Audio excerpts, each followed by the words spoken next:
Imagine being able to take away the pain of someone that's suffering. Would you guys want to do that? I think all of us would.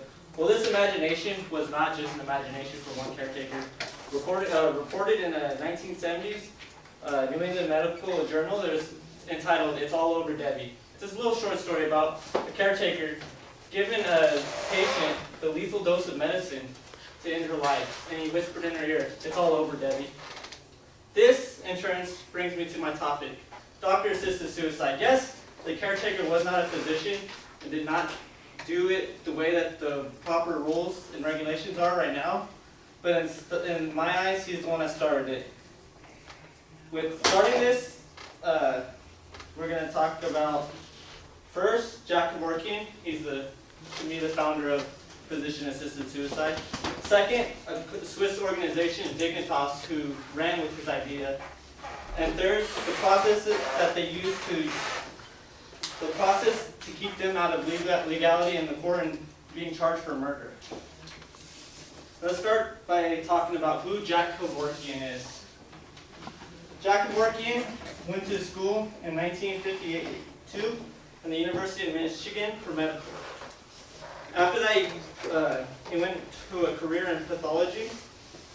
Within 2 years of him being a pathologist, he published 2 journals. The first one was to euthanize condemned criminals, that is to give them the lethal injection and harvest their organs for people that are civil and use their organs to help people with life. The second one was to use those same condemned criminals and use them for like cures of cancer and use them as test subjects. This guy was pretty crazy. That's why I got his nickname Dr. Death. As a Dr. Death, in 1989, broadcast on CNN, Dr. Pulajic asked for public help because he wanted to end his life and he couldn't do so. He had no ways to committing suicide, nothing, because he didn't have no use of his extremities. This started Kevorkian on making a Thanatron, which is right here. Thanatron was his first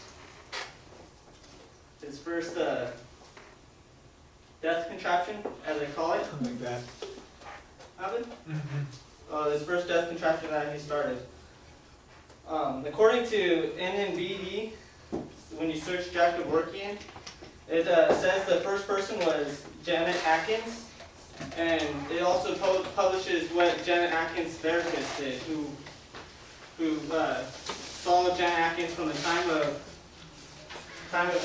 her requesting assisted suicide by Jack Kevorkian, and she reported that her family was at peace with her decision to commit suicide. She had Alzheimer's, which means she couldn't remember. She had lack of cognitive ability in her brain. So she wanted to be euthanized, and her family was okay with that. Jack Kevorkian did 83 confirmed killings before he was shown, before he was sentenced or convicted of murder. This was because in 1998, Thomas Yoke was broadcast on CNN giving the lethal injection. Kevorkian actually put it in him, and he didn't have the weight, so Kevorkian actually flipped the switch that caused him to die. This leads me to Dignitas, the Swiss organization. The Swiss organization was founded in 1998 by a Swiss lawyer, Cogwig Manelli, who is illustrated in this picture.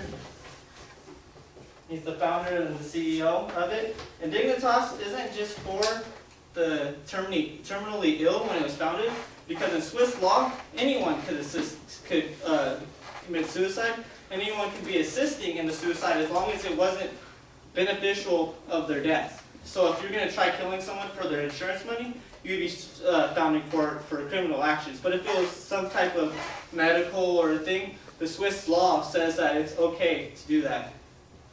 In an interview with PBS, Frontline PBS, and asked, "Do you believe in assisted suicide?" And he said, "No. I know it is a good thing because 70 to 85% of the voters in Swiss, in the country of Zurich, voted to keep it alive." The New York Times also criticized him because he had an ideal to let anybody, if they want to end their life, give them a civil, a dignified death.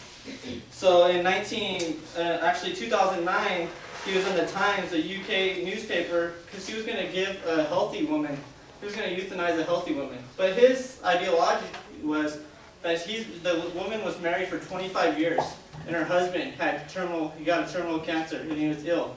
And she wanted to die the same time that her husband died for religious preference. So in my eyes, I'm actually not going to talk about that right now, but that's a good thing.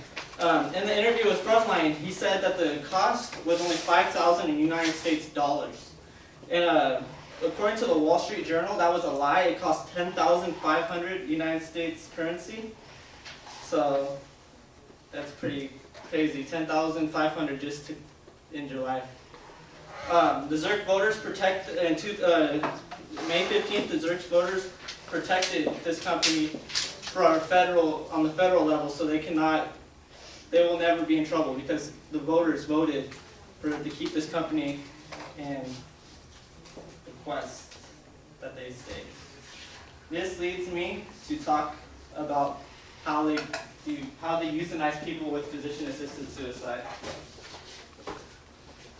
You have to have a note from 2 physicians, be 18 years of age, and you have to request that the doctor, you have to request physician-assisted suicides 2 times verbally to your doctor within 15 days of each other. So, and for United States purposes in Oregon, you have to have a terminal illness, but in Swiss, like I said, anybody can commit suicide over there. And the way Kevorkian did it was he had a saline solution with a sedative with potassium chloride, which stops your heart. So the saline solution and the potassium chloride together would give you a calm, and then you just go into a cardiac arrest, and you wouldn't understand. You just fall asleep and not live that way. Also, he had the invention of the Mercitron, which is a gas mask full of carbon monoxide. As we hear in education about fire safety, carbon monoxide is just active oxygen in your air, which makes you fall asleep. With breathing this canister of carbon monoxide, that just makes you knock out and you'll never wake up again, resulting in death. Dignitas kind of fell with the way he did it, but they use a different chemical. They use an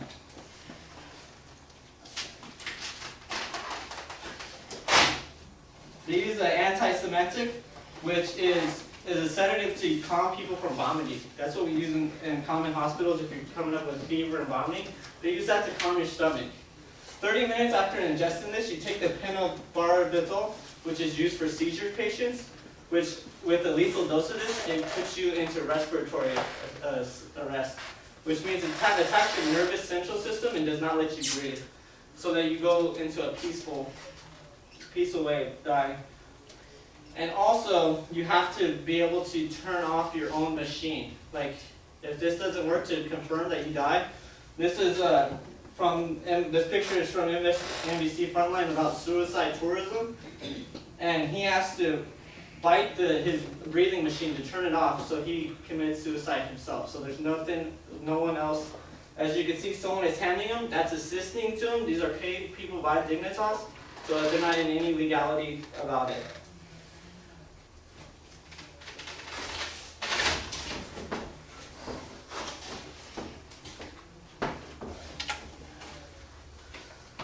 In conclusion, we talked about who Jack Kevorkian was and how he was the first ideal starter about physician-assisted suicide. We saw Dignitas, the country that ran with his ideas and made it to a better way for an organization. And last, we talked about the ways that they used to euthanize people.